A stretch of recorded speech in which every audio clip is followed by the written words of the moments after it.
Hello, I would like to share with you an excerpt from Lesson 5, which focuses on taking care of your physical and mental health. This is part of the essentials to maximize your experience training. And really, the best way for you to get a sense of what it would be like for your students is for us just to jump in.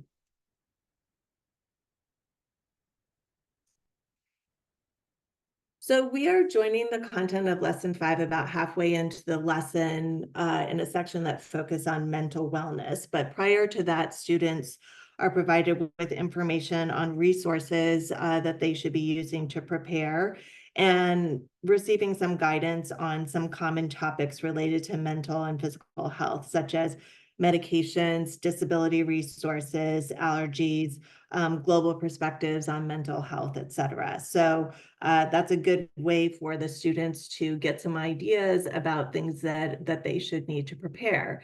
And so now we're jumping into this section on mental wellness, talking about developing good self-care strategies for students, things that they need to think about.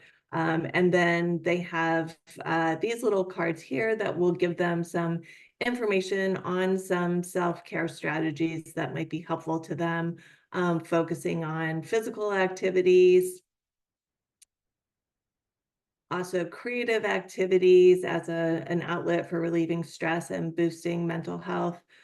And of course, the one that probably is easiest for students when they're abroad is socializing and experiencing a new culture.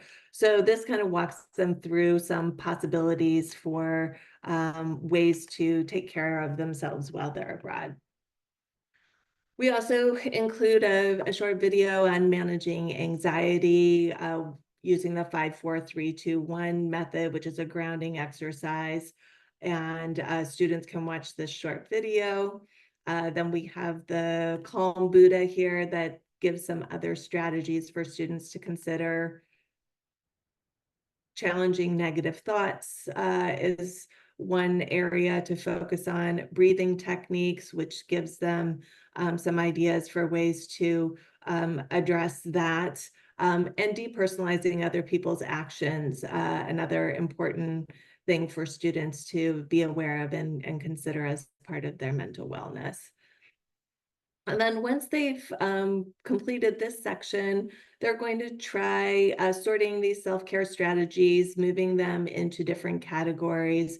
One is an accessible self-care strategy, one is a potentially inaccessible self-care strategy, and one is an inadvisable self-care strategy. So students will just take the cards and put them in the different boxes according to where it falls. So something like cooking or baking might be inaccessible because of limitations on availability, excessive use of caffeine, probably inadvisable. Challenging negative thoughts, which is one of the concepts that was presented earlier.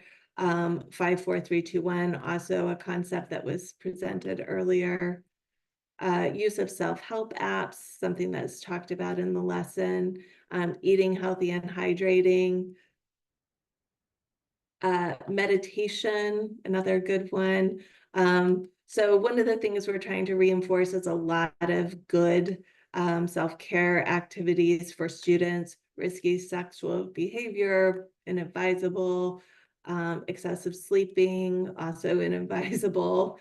Exploring new places and foods, that's a good one. Breathing techniques, use of alcohol or drugs, not really a great self-care strategy. Running is something that students often plan on doing, but in some places that could be inadvisable. So we try to highlight that for students in the training. Yoga as a possibility. Online Pilates class may be possible, but may not be possible. Calling home every day. We make that inadvisable self-care strategy. Alone time, also something that's accessible to students. Working out in the gym could be inaccessible.